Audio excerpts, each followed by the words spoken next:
Hello, Mrparka here to review one from Elite MVD Visual. This came out, this was made in 2009. I think it was released maybe a year and a half ago or something like that. I'm super late. But this is the House of Flesh Mannequins.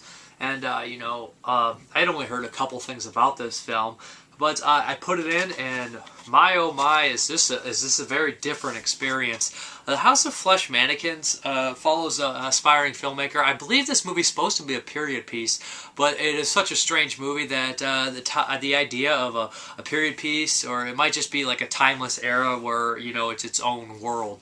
Although in the beginning it does say some sort of this is a real story type deal, but I'm not necessarily going to really dwell into that. I'm not necessarily sure if this is based on a true story. I would say no. But I'm not really sure, like I said.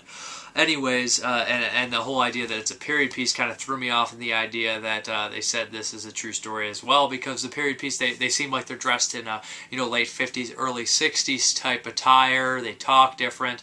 And a lot of the things around are like that, but when they go out in a broad public area like cars, and there's tattoos, and there's body modifications that were definitely not around at this time period or are prevalent. So I just wonder if those are budget constraints, or it's just not supposed to have a time period at all. But the House of Flesh Mannequins follows an aspiring filmmaker who is very strange. He has a troubled past, and his present is also very shaky. He lives in this apartment complex where I believe he is basically the super, but he makes snuff films on the side. He shoots them. He doesn't make them himself. He just films them, and he's in this whole underground racket, run by this very perverted guy who asks him a very important question that comes into play later on in the film about the media having talentless, sexy people being completely naked and whatnot, and the violence and all those things mixed and not. And of course that comes into play at the very end.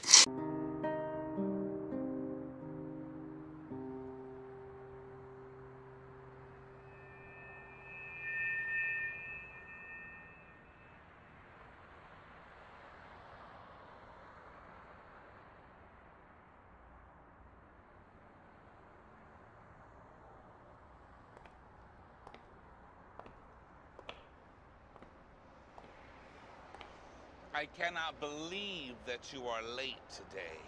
I'm sorry. I had something to do. It's unusual to think that a man like you would even have a life. Wait, Sebastian. There's a couple of things I want to ask you.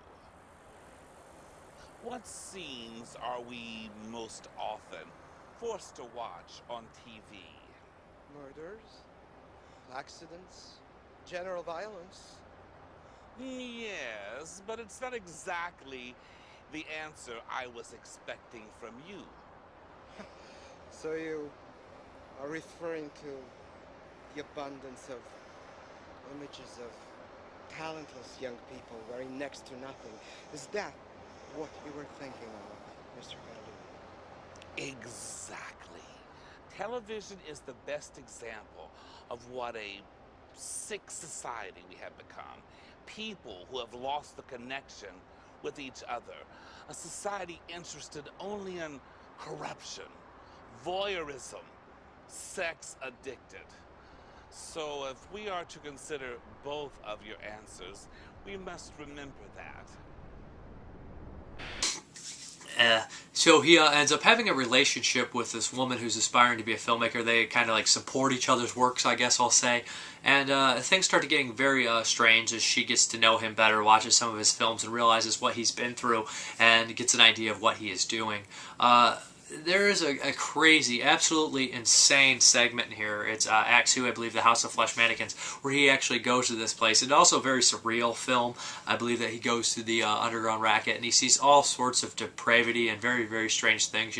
People self-inflicting mutilation on themselves.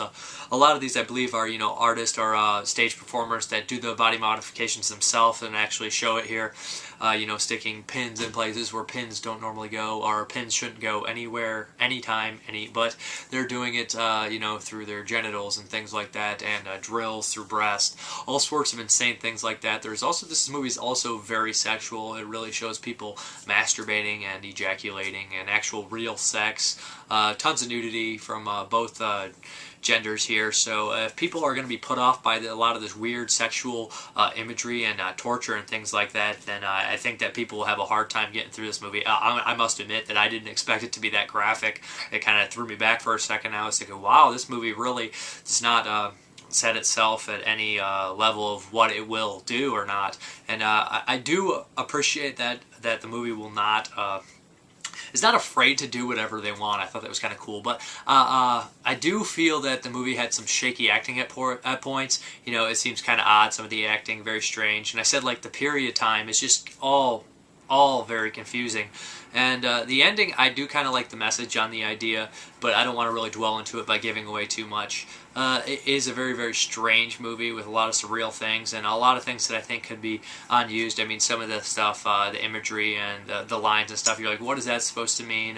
It's up to you, maybe, or they had a distinct thing, or maybe it went right over my head or your head, or it's just kind of very, very odd things here. And I think a lot of people that like to dissect films will get a good kick out of it, but then again, a lot of people won't be able to get past the graphic stuff in here. I don't think it's an amazingly great movie or anything like that, but I definitely do think it is a very original piece.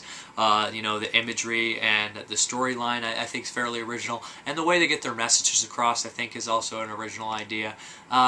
This is, like I said, very disturbing subject matter. Is House of Flesh Mannequins, and I also want to mention that I'm not sure how I felt about the lead actor's performance. He was very intense at points, but some of the lines were odd. I believe this movie is Italian, so you know, a lot of they're speaking English, so a lot of the translation it sometimes comes off as stale. But the physical stuff he was good at. So you know, some of the delivery of lines was iffy and things like that. A lot of the actors and actresses were like that as well. But Giovanni Radici's in this, and he does a good job. Like he always does, and he finally gets to speak, you know, his actual voice in this movie. You know, he was dubbed for so many years in a lot of old Italian horror films.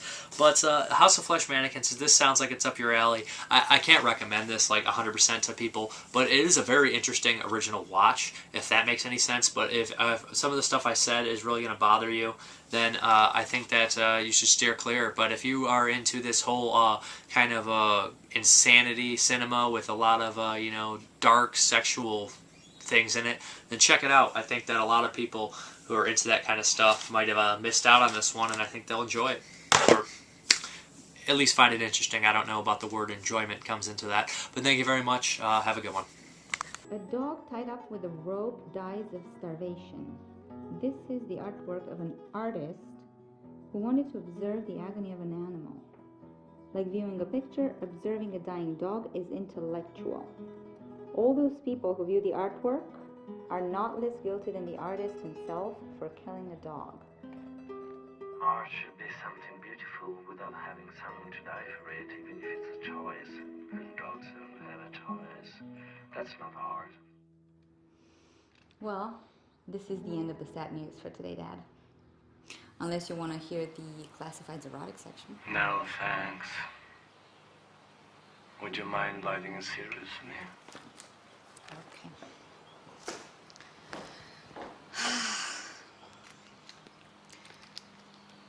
The last one for today.